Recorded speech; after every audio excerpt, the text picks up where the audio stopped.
Namaskar, Sat Shri Akal. Welcome to EduEcon. In today's lecture, we will be discussing about elasticity of demand. Before starting this, I apologize children. मेरा बहुत लंबा gap हो गया. अभी तक मैंने elasticity of demand खत्म कर देना था, but क्योंकि कुछ uncertain scenarios आए थे, तो इस वजह से मैं वीडियोस नहीं बना पा रही थी, which I really apologize. I've got lot of DMs, lots of WhatsApp messages.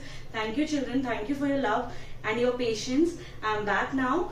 Every Monday I'll post the video probably from next week onwards. Okay, so we are starting with elasticity of demand. इस पे हम पहले ये समझते हैं, एक एक topic को समझने से पहले कि इस चैप्टर में हम क्या क्या पढ़ने वाले हैं वो अच्छे से समझ लेते हैं, ताकि हमें इजी हो कि जो भी मैम समझा रही है वो एक ग्रिप पे रहे. ओके, सबसे पहले है price elasticity of demand. Elasticity of demand के तीन टाइप्स है, ठीक है. पहला है प्राइस इलास्टिसिटी ऑफ डिमांड, दूसरा है income elasticity of demand and तीसरा है क्रॉस इलास्टिसिटी ऑफ डिमांड.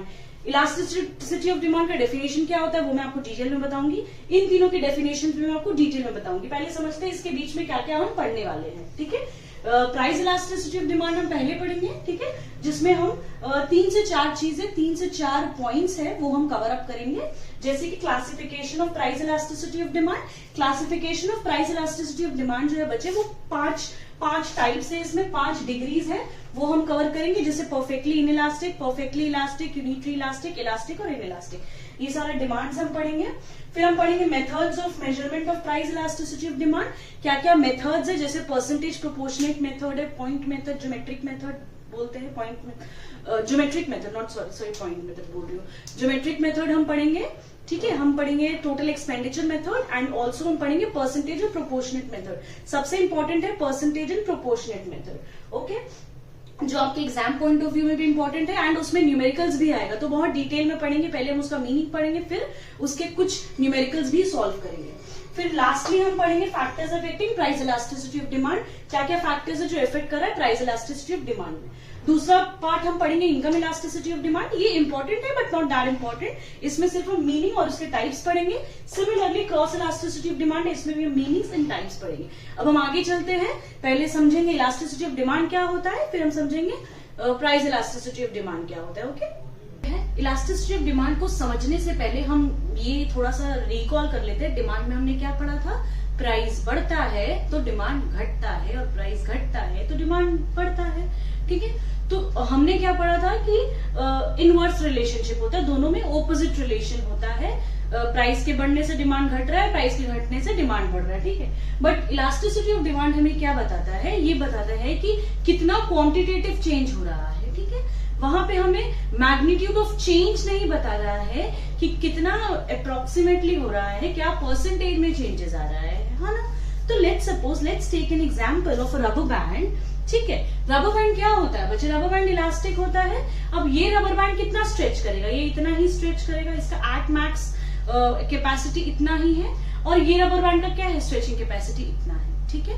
तो ये किस परसेंटेज में स्ट्रेच कर रहा है, ये हमें इलास्टिसिटी ऑफ डिमांड बताता है. वर्ड इलास्टिसिटी से ये समझ सकते हैं इलास्टिक, तो इलास्टिक से हमें ये समझ सकते हैं कि स्ट्रेचिंग पावर, तो कितने परसेंटेज में या कितने प्रोपोर्शन में उसका स्ट्रेचिंग हो रहा है वो हम इसमें समझेंगे, ठीक है. एक बार इसका डेफिनेशन देखते हैं पहले. It refers to the degree of responsiveness of quantity demanded of a commodity to a change in any of its price. क्या बोल रहा है, डिग्री ऑफ रिस्पॉन्सिवनेस, क्या बोल रहा है, degree of responsiveness of quantity demanded of a commodity change किसमें, in any of its determinants. Any of its determinants में क्या होगा, ठीक है. क्या बोल रहा है कि कितना डिग्री चेंजेस हो रहा है क्वांटिटी डिमांडेड में डिटर्मिनेंट्स के चेंज होने पर. डिटर्मिनेंट्स क्या है, price of the commodity, price of other related goods या इनकम ऑफ द कंज्यूमर, ठीक है. जैसे क्या मैंने आपको क्या बताया, टाइप्स क्या है, प्राइस, इनकम, क्रॉस इलास्टिसिटी, इसी से रिलेटेड डिटर्मिनेंट्स भी याद रखिएगा. क्या, price of the commodity, price elasticity, income of the consumer, income elasticity, और मैंने एक आपको बताया प्राइस ऑफ रिलेटेड गुड्स जो रिलेट करेगा क्रॉस इलास्टिसिटी से, जिसका मतलब है कॉम्प्लीमेंट्री गुड्स या सब्स्टिट्यूट गुड्स. डिटेल में भी हम पढ़ेंगे, ठीक है. तो बच्चे इलास्टिसिटी ऑफ डिमांड क्या बोल रहा है, क्या समझे हम इससे कि क्वांटिटी डिमांड में क्या चेंजेस आ रहा है to a change in any of its determinants. ये सब डिटर्मिनेंट के चेंजेस होने पर क्वांटिटी डिमांड में क्या इफेक्ट पड़ रहा है, कितना परसेंटेज इफेक्ट पड़ेगा, ये होता है। ठीक है, अब जो इलास्टिसिटी ऑफ डिमांड है वो 3 पार्ट में डिवाइडेड है। सबसे पहला है प्राइस इलास्टिसिटी, फिर है इनकम इलास्टिसिटी, फिर है क्रॉस इलास्टिसिटी। प्राइस इलास्टिसिटी का डेफिनेशन देखिए, ये डेफिनेशन अगर आपने लर्न कर लिया तो ये बाकी के दोनों बहुत इजी है। ठीक है, पहले समझते हैं। ठीक है, प्राइस इलास्टिसिटी ऑफ डिमांड क्या होता है? प्राइस के बढ़ने पे डिमांड में चेंजेस, या प्राइस के घटने पे डिमांड में चेंजेस। प्राइस के घटने या बढ़ने पे डिमांड में चेंजेस होगा तो वो price elasticity of demand. Income के बढ़ने से या इनकम के ना बढ़ने से, ठीक है, कोई चेंजेस होगा डिमांड में तो वो है इनकम इलास्टिसिटी। और क्रॉस इलास्टिसिटी ऑफ डिमांड क्या होता है कि कॉम्प्लीमेंट्री गुड्स या सब्स्टिट्यूट गुड्स के प्राइस में वेरिएशन आने पे क्या चेंजेस होगा डिमांड में, ये क्रॉस इलास्टिसिटी ऑफ डिमांड बताएगा। ठीक है, तो पहला हम प्राइस इलास्टिसिटी ऑफ डिमांड समझते हैं। इस लेक्चर में हम प्राइस इलास्टिसिटी ऑफ डिमांड का मीनिंग करेंगे। नेक्स्ट लेक्चर में हम क्लासिफिकेशन करेंगे। ठीक है, क्लासिफिकेशन डिग्री ऑफ रिस्पॉन्सिवनेस का, डिग्री ऑफ रिस्पॉन्सिवनेस, ठीक है, ये हम करेंगे। फिर विद दैट हम कंटिन्यू करेंगे। ठीक है, प्राइस इलास्टिसिटी ऑफ डिमांड क्या बोल रहा है? It will be defined as the degree of responsiveness of quantity demanded of a commodity in response to change in its price। मैंने क्या बोला आपको कि डिग्री ऑफ रिस्पॉन्सिवनेस, देखिए ये पूरा सेम है, आप एक बार नोटिस करेंगे तो आपको इजी लर्निंग के लिए मैं बता रही हूँ। इट रिफर्स, देखिए, degree of responsiveness of quantity demanded of a commodity, degree of responsiveness of quantity demanded of a commodity. ठीक है, in response to change in its price, price के चेंज होने पे क्या डिमांड पे इफेक्ट पड़ेगा।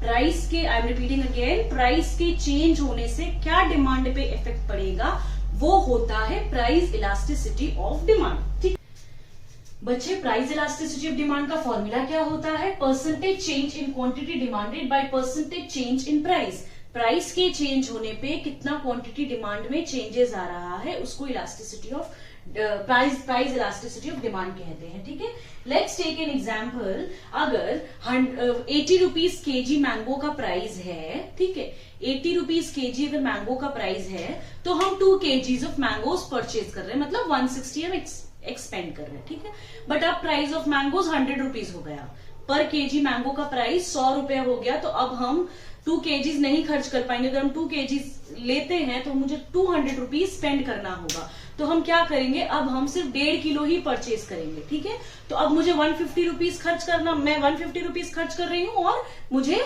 क्या मिल रहा है, मैं सिर्फ और सिर्फ 1.5 किलो ही मैंगो ले पा रही हूँ। तो प्राइस बढ़ने की वजह से मेरा क्वांटिटी डिमांड कम हो गया। और लेट्स सपोज दूसरा एग्जांपल लेते हैं, प्राइस 80 था पहले, अब क्या हो गया, प्राइस हो गया 40 या हो गया 70। तो क्या है, अब हम अपना डिमांड को बढ़ा सकते हैं क्योंकि मेरा प्राइस क्या है, कम हो गया है। तो ये चेंजेस आने की वजह से क्या परसेंटेज चेंज आ रहा है, ठीक है, क्वांटिटी डिमांड और बाय प्राइस में, तो हमारा प्राइस इलास्टिसिटी ऑफ डिमांड आता है। अब नेक्स्ट हम समझेंगे इनकम इलास्टिसिटी, फिर हम समझेंगे क्रॉस इलास्टिसिटी।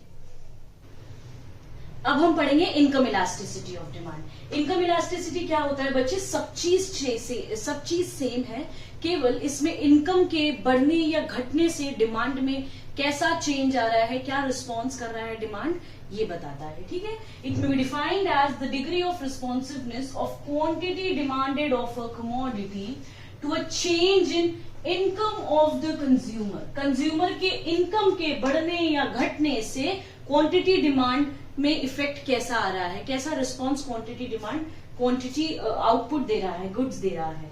इसका फॉर्मूला क्या होगा बच्चे? इसका फॉर्मूला होगा EY, सॉरी ये EP नहीं होगा, EY होगा। ठीक है, ये EY होगा। इसका फॉर्मूला होगा इलास्टिसिटी ऑफ इनकम का। अच्छा, Y is denoted as income, Y को हम इनकम से डिनोट करते हैं, ये आपको पता होना चाहिए। EY elasticity of income, income elasticity का फॉर्मूला है percentage change in quantity demanded by percentage change in income. ठीक है बच्चे, अब हम पढ़ेंगे क्रॉस इलास्टिसिटी ऑफ डिमांड।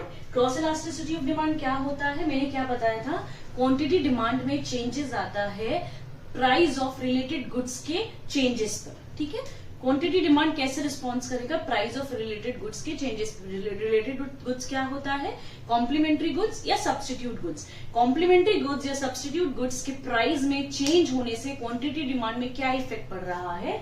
वो होता है cross elasticity of demand. For meaning देखते हैं, it may be defined as the degree of responsiveness of the quantity demanded of a commodity to a change in the price of related goods. Related goods के price में change होने से कैसा quantity demand response कर रहा है, कैसा output response कर रहा है, क्या डिमांड मार्केट में हो रहा है। ठीक है, अब इसका फॉर्मूला क्या है? ई एक्स वाई, इसको हम एक्स वाई के तरह डिनोट करेंगे क्योंकि x good x quantity demand के लिए होता है और प्राइस के लिए हम y का यूज करते हैं, कमोडिटी y। ठीक है, प्राइस ऑफ कमोडिटी y के चेंज होने पर quantity demand of commodity x पे क्या चेंजेस आता है वो ये बताता है। ठीक है, तो percentage change in quantity demanded of commodity x by percentage change in price of y। ठीक है, Y के प्राइस में चेंज होने से X के डिमांड में, X कमोडिटी के डिमांड में क्या चेंजेस आ रहा है वो बताता है cross elasticity of demand. With this children I am ending this class. मैंने इस क्लास में इलास्टिसिटी ऑफ डिमांड पढ़ाया है आपको और उसके टाइप्स के बारे में आपको थोड़ा बहुत ओवरव्यू दे दिया है। अब नेक्स्ट क्लास से हम एकदम डिटेल में पढ़ेंगे। पहले हम स्टार्ट करेंगे प्राइस इलास्टिसिटी ऑफ डिमांड से, इसका क्लासिफिकेशन, इसका फैक्टर्स इफेक्टिंग, इस पे कुछ न्यूमेरिकल्स है, ये सब कुछ करके फिर हम फॉलोड विथ इनकम इलास्टिसिटी और क्रॉस इलास्टिसिटी में आएंगे। मैं आपको फिर से रिपीटेडली बता रही हूँ, price elasticity of demand is very important for this chapter more than income and cross elasticity. इसका बहुत ज्यादा इंपॉर्टेंट रोल नहीं है बट प्राइस इलास्टिसिटी का बहुत ज्यादा इंपॉर्टेंट रोल है, तो बहुत अच्छे से कीजिएगा ये चैप्टर, इसका वेटेज है आपके बोर्ड्स में। Okay, with this I am ending. I hope you like the video. अगर आपको कुछ डाउट्स है आप कमेंट सेक्शन में पूछ सकते हैं, मैंने ईमेल आईडी भी अटैच किया है, आप मेल भी कर सकते हैं और अपने फ्रेंड्स के साथ शेयर कीजिए। बच्चे अगर आप शेयर नहीं करेंगे तो वो कैसे सीखेंगे? सब कोई अच्छे से सीखे और कुछ डाउट होता है तो प्लीज मुझे पिंग कीजिए। Thank you.